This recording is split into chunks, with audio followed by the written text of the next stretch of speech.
Hello. I apologize, I'll speak in English. My French is not good. Um, Hi. This keynote is titled From Broken Night to WarGames. And those are two projects that I will present later, but I want to give some context a bit before that. And what I wanted to do is talk a bit about, I work at a company called Echo, and we work in creating interactive narrative experiences, and I want to give some context on how we came to be in that space and how we think about that, and I'll show a few examples. And the most recent and interesting examples are Broken Night and WarGames, and I'll get to that. I'll do something different maybe than other keynotes, and I'll say I have a lot of examples, and this conversation can go in a lot of different directions. So if you have questions, please feel free to shout them out or ask while we're going instead of waiting for the end. I'm originally from Israel, so I'm used to interruptions. So please feel free. I'll jump right into it because I want to show a few examples. But before that, a moment on interactive video. And I know a lot of people here are in the space, but there's a lot of different approaches and ways to think about interactive video. So I'll give some context, at least to the way we think about it. If you look at storytelling from a most kind of historic, pure sense, it used to be a dialogue between a storyteller and a listener, right? And I'm here, I'm telling you a story, and if I will notice that you're not laughing from my jokes, I will either change my jokes or stop them or something, right? So there's an element of back and forth between the speaker and the listener. And as technology evolved and we have new forms of storytelling, you see a growing gap between the person telling the story and the audience. And we gradually get to a point today where the audience basically has zero connection with the creator of at least video content, right? And the reason for this is not because of the nature of story. The reason for this is technological. It's the means of distribution of TV and the means of distribution of film as they were constructed in the 20th century. Because this is mass distribution, because TV is broadcasted, because you send films to cinemas across the world, the filmmaker cannot communicate with the audience. But technology has evolved, as we all know. We all have powerful media machines in our pockets, and suddenly there is this ability to bring back that connection, right? And I actually had a conversation yesterday, and if you think about the way you interact with your mobile devices, as anything that you do, you are leaned in and you're clicking, right? If you're searching on Google, if you're playing on a game, if you're on your social media, the moment you start a video, it changes, and you click and you lean back, right? And then you don't touch the screen for the 30 seconds or 2 minutes or 90 minutes that you're watching the video. And yes, video, at least TV, is going through a very great phase, but it feels like we are ready for a medium that allows for interaction and participation in live action video. And that is where we're trying to, step into this world. Our company started several years ago in Israel, in Tel Aviv. And our origins, my background is a filmmaker, and my colleagues in the company, one of them is a musician, and the other one is a designer who was the guitar player in the band, and the other founder is an engineer who happened to be the one writing the lyrics for the band. And we started with making music videos, linear, regular music videos, and what we found was that the audience isn't paying attention. They're watching our videos for a bit, and then they open another browser, and the song plays in the background. And we said, as creators, how can we get people to actually engage with our content more? And I don't know how many of you are in the ad world and in the ad business. The word engagement is being thrown around a lot, right? I'm not saying engagements from a monetary standpoint. I need actually engagement. I mean, I want viewers actually watching my video and actually paying attention. And what we set out to do is how can we create a video experience that is fun and compelling and seamless like a regular video, but allows people to interact with it. Sorry. So I'll show you one example because I want to get to a narrative. And as I said, I have a lot of examples here, so please, I encourage you. So this is a project that we did with a small artist called Bob Dylan. We did it in collaboration with Sony Music. This is actually the official music for official music video for Like a Rolling Stone. There was no music video originally, so 48 years after the single, this came out. And it's a really interesting example of what can be done in the interactive space. Critical condition. So the concept here is very simple. You as a viewer are watching what feels like a TV experience, okay? And we're watching the MTV. This is Danny Brown, he's a singer.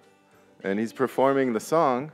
And here on the left, I have a remote control that I can actually switch channels. I can play with the volume, as you saw, but I can switch channels.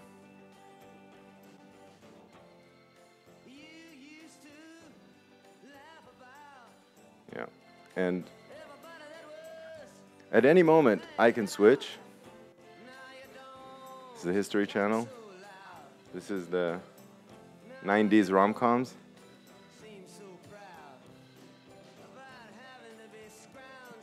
This is my favorite.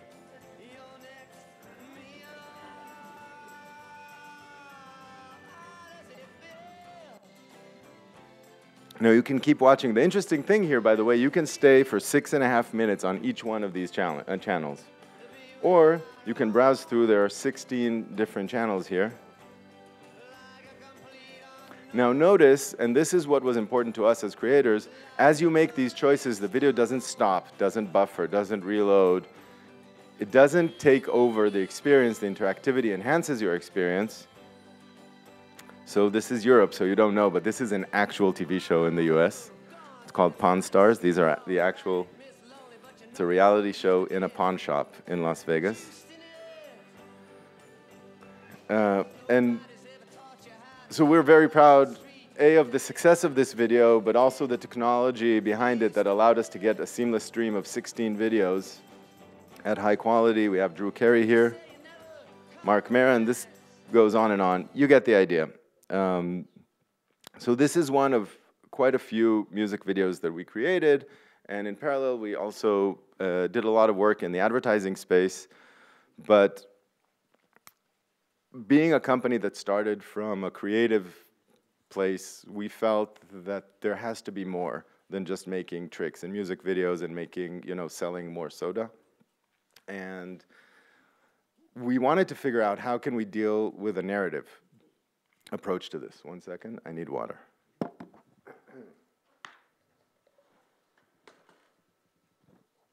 All right. So over the past couple of years, we made a big shift internally, and we started looking at how do you deal with narrative in this space. And I'll show one example, and then we'll take a look a bit deeper. So this is a comedy called That Moment When, kind of a sketch show. It was produced by Sony, launched 7 episodes of this launched several months ago. Let's watch just the first minute or so. Please feel free to shout out the choices when they appear.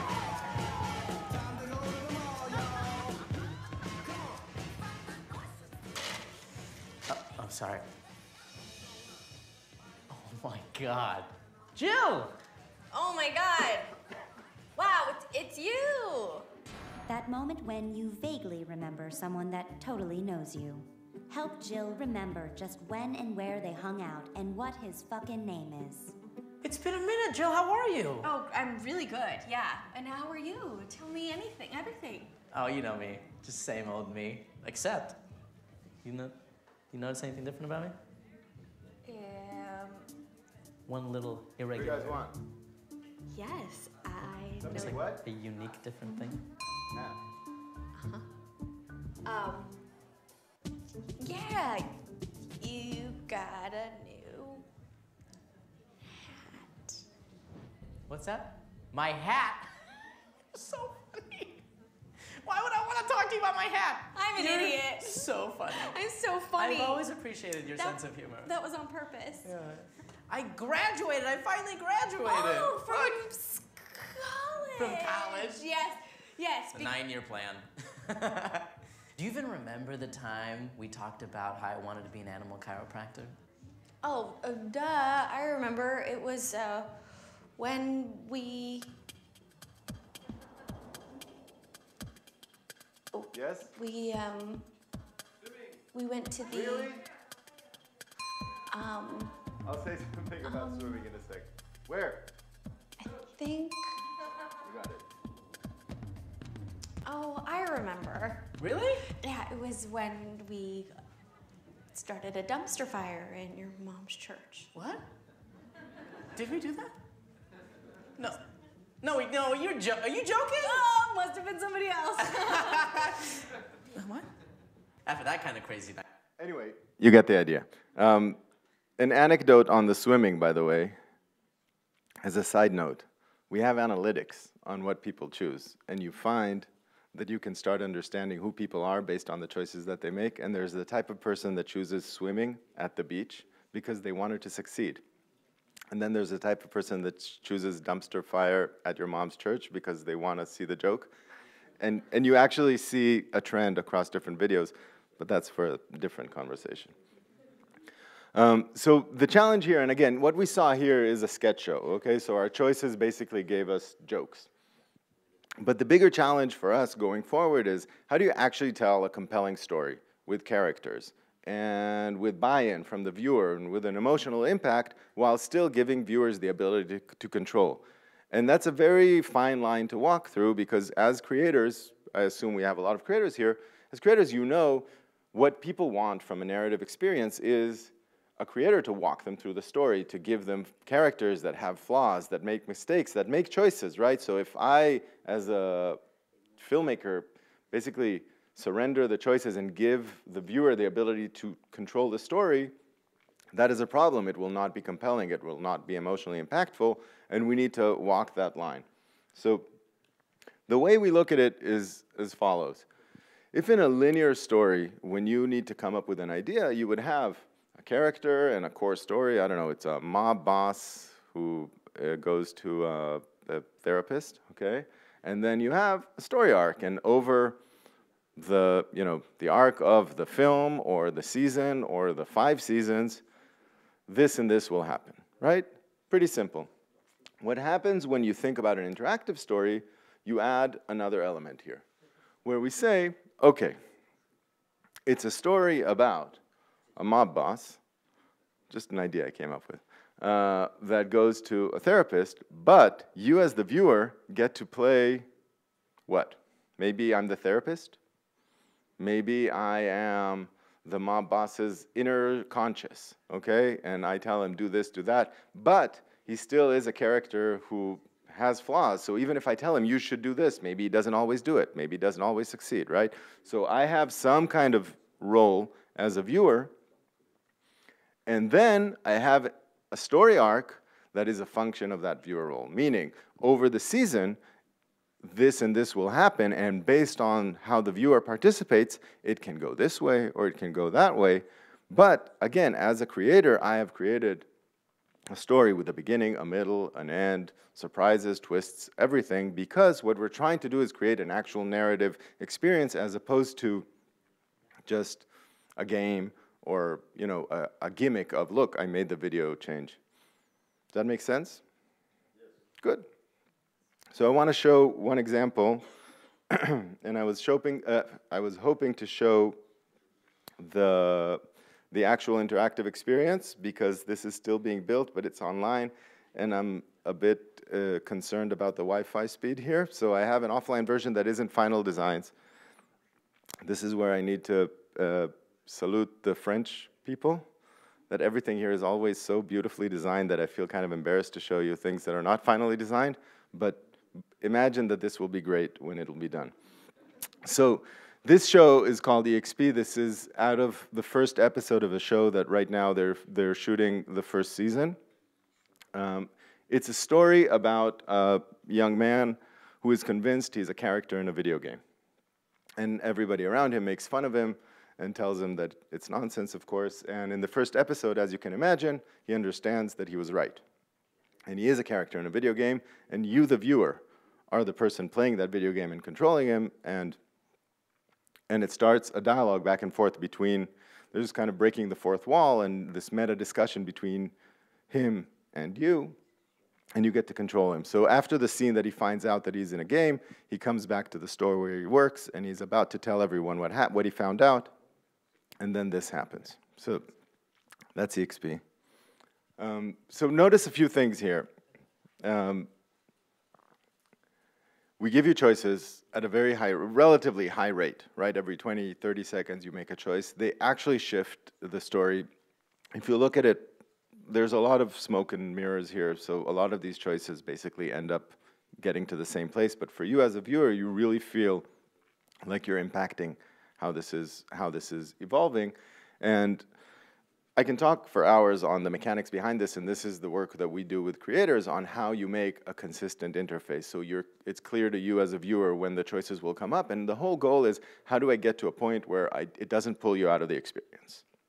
And I like this scene because it's an action scene, the pace of it is an action scene, and still I gave you probably 5 or 6 choices throughout this thing, and again, I don't know, you tell me, but I feel it doesn't pull you out of the experience. You still feel participating in the drama, and there's a lot of mechanics to do it. If you notice, the story never stops. In that moment when that we saw before, when she has a choice, she goes like, and I have the choices. Here, what we did is the dialogue keeps going, okay? So they say something, put the money in the bag, I have the options, and then the robber keeps on talking, which is what people always do, right? They say something, and then they keep on kind of repeating it for a bit, so we have this idle time of 5, 6, 7 seconds, which is the time for you to choose, but the sense of the drama continues, so you feel compelled to make a choice, and the story continues seamlessly, and it keeps you in the pacing of the drama.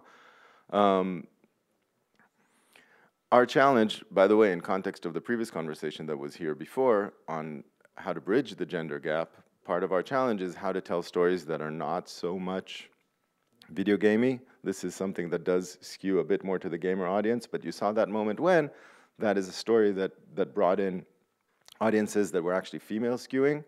And I think what's interesting about this is we're taking mechanics that work in the gaming space, in the narrative game space, and we see there are people spending hours and engaging and spending a lot of money, by the way, speaking of business models. And how do we take those mechanics but bring in proper writing, good live action filmmaking, good acting, and bring in stories that feel more mainstream and can kind of appeal to a broader audience? Questions so far? Yeah? You mentioned the mechanics of video games, but what I see is more closer to D&D. Yeah. So, fair enough. I'm referring to a specific genre within games. I'm talking about the narrative game space. Probably the most famous are Telltale with The Walking Dead, but there's a lot of other interesting games like Oxenfree, Life is Strange, and it's basically a niche within the indie games, but you have a growing group of people that have spent a lot of time and energy in figuring out how to actually tell compelling stories with choices that are presented to the viewer. And I think there's something humbling as filmmakers to understand, you know what? As filmmakers, for 100 years, the medium has always trained you to keep all the control in the filmmaker's hand, right? As a filmmaker, now I will cut to a close-up of the hand. Now I will cut to the other guy. I'm always like holding your attention and taking you from one place to the other. And the narrative game space figured out, or at least, you know, made progress in figuring out how to tell a compelling, emotional story by still letting go of some of the control and giving the viewer a sense of participation, if not control, while not losing completely the emotional impact in the narrative structure. But there's always a call for action. The choice they're doing, the call for action. In this scene, you mean? So again, this scene is action-driven, obviously, because it's an action scene. But in this story, actually a lot of the choices are dialogue choices. I will say this, we had a conversation last week with one of our writers, and I do think there are stories that fit better to this type of medium, to go classic. Something like Romeo and Juliet, where they do stuff, where they talk about things and then they do stuff. They go, they fight, they drink, they die, as opposed to Hamlet, where he's just sitting and talking, right? So I think there are stories that are objective-driven and the plot advances, and I think those places are probably more fit to a medium like this than things that are more cerebral and talky. But I think the most important thing to understand, and I'm the first to say that, we are taking the first steps in what can grow to be a new medium, and we're still figuring it out, and there's a lot to understand on how this works and what can work and what can't. And I'm proposing kind of a first approach. So I'll move on to two other examples, which are Broken Night and WarGames, that are written here, and I want to give some context on both of those because they offer actually, each of them offers a different approach to how to integrate viewer participation and choices within a story. So WarGames launched a few weeks ago. It's somewhat of a reboot of the original WarGames movie from 1983. Whoever remembers that one. The creator of this show is Sam Barlow. He is a renowned game creator. He made Her Story. If you don't know that one, look it up. It was really an important game a couple years ago. Probably won all the important indie game awards and brought in live action video with compelling procedural drama into games. And Sam's approach here, and I'll say a word about the content and then I'll talk about the form because I think that's more interesting in this context. His approach was, at first, he wasn't sure that we can really redo this, and then we had some conversations with hackers today to start thinking about hacking, because obviously hacking has come a long way since 1983, and a lot of hackers spoke about how that film kind of made them believe that that is even a thing, and we decided it could be an interesting take to look at hacking again today with a female protagonist, which again is hacking right now is a world that is also controlled by men. I think the interesting take that Sam had here is that the original film was mostly about a generational gap. Matthew Broderick's character, if you remember, was a teenager who tapped into the military by mistake and kind of hacked into the system and almost started a nuclear war. And the result of that film was this doesn't make sense. This whole Cold War situation just doesn't make sense. And this was a generation of kids that looks at their parents and say, you all take it for granted that the Cold War makes sense and everybody should be fighting. But looking at it from a naive kid's point of view, it just doesn't add up. And that was the approach for this story. It's a group of young hackers, and it's semi-inspired by how Anonymous started. And they start with a hack against a big media organization, kind of like a Fox News, for a personal reason. And it ends up kind of starting a global movement of a lot of hackers that start following them to try to fight against the military-industrial complex, and kind of kids saying, this all doesn't make sense. So that's on the story. It's available online and on the App Store and on Steam and on Xbox. You can look it up if you want. What we did here from an interactive mechanic is interesting because, sorry.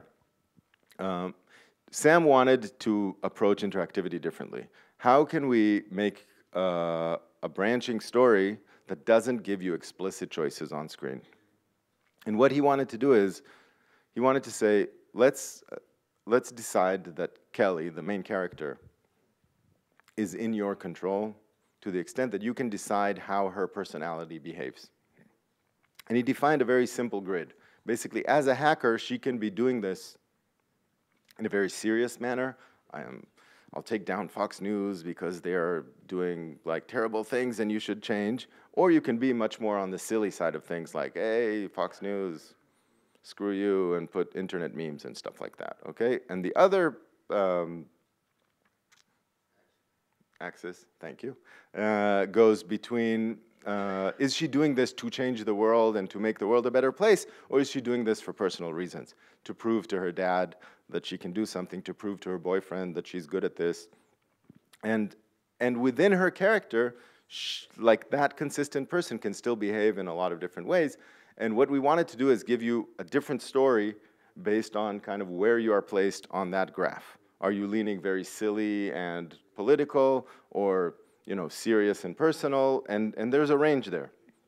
But what Sam wanted to do is accomplish an approach where you don't have choices on screen. And what we did is the whole story is told through multiple cameras. And I'll show you like a couple minutes from the beginning in a second. And all we do is track what you're interested in. You can watch the video. Here, let's actually start.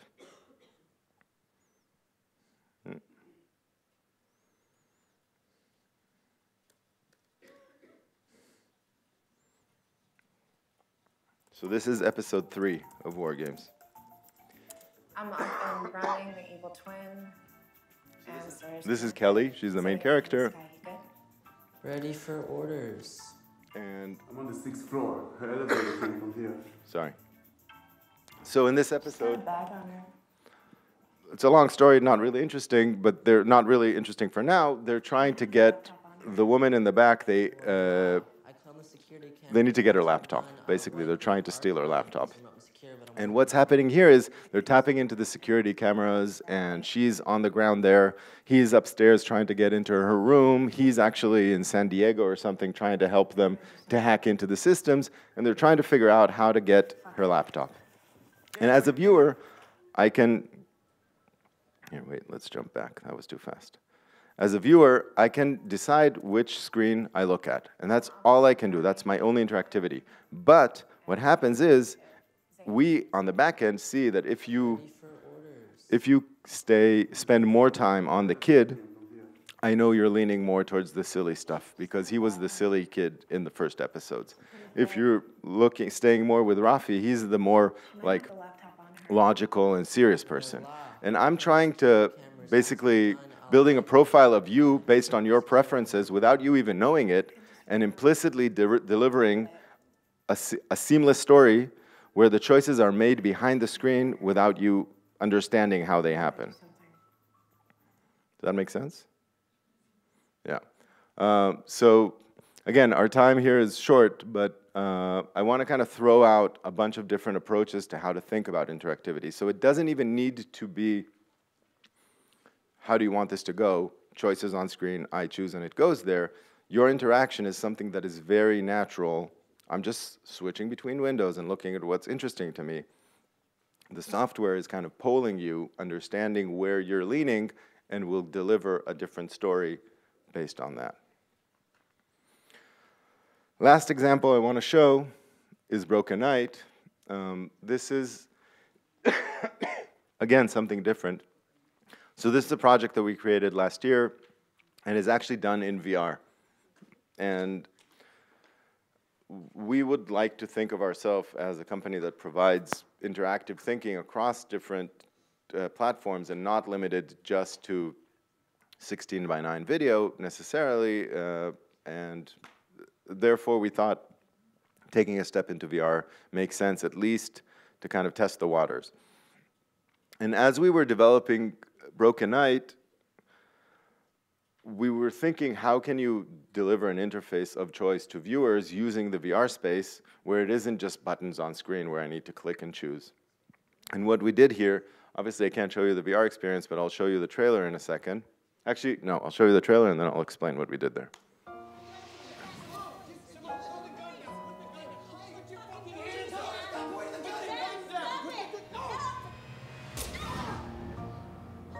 See, here's the thing. I don't have anyone else's prints on that gun. That doesn't make any sense. Just tell me what happened. I think he took the gun. Hello? Just tell me what happened. He took the... No. Dan, get down here now! Don't be an idiot! Call the fucking police! Shut up! Shut up! Hey, step back! Step back! No! Let go of him!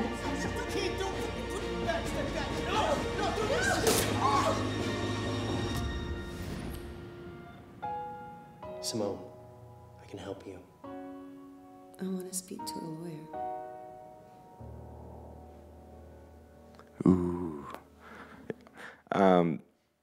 So if you could get it there, what we did there is basically at multiple points throughout the story, the actual drama splits into two versions. And the way it's constructed, it's basically a non-reliable narrator. She's trying to reconstruct the evening. She doesn't remember what happened, or so she claims. And you get two versions. So what we saw here in the example, they're fighting over the gun, and it splits into, you actually see two versions of the couple, one with him having the gun and one with her holding the gun. And they move to two different places. And this is what's cool about the VR environment. We could build it in a way where you physically cannot look at both of them. So either you're looking at her with a gun or you're looking at him with a gun. You cannot look at both, so you have to decide, okay? And that is our choice mechanic, meaning it splits and it goes, and if I'm looking at her with a gun, when the timer ends or when the window to choose ends, the other version will just disappear, and this story will continue seamlessly. So for you as a viewer, again, going back to the Bob Dylan video, it's all about giving you a seamless experience as a viewer, right? So if I'm looking here, this will just cut, but it's out of my vision, so I won't see it, and it'll continue seamlessly. If I'm looking here, this will cut and disappear, and the story will continue in a different fashion. But the underlying concept of the story branching and changing based on viewer interaction remains. That's it. I think that's kind of what we have time for. On n'aura pas le temps pour les questions. Thank you very much.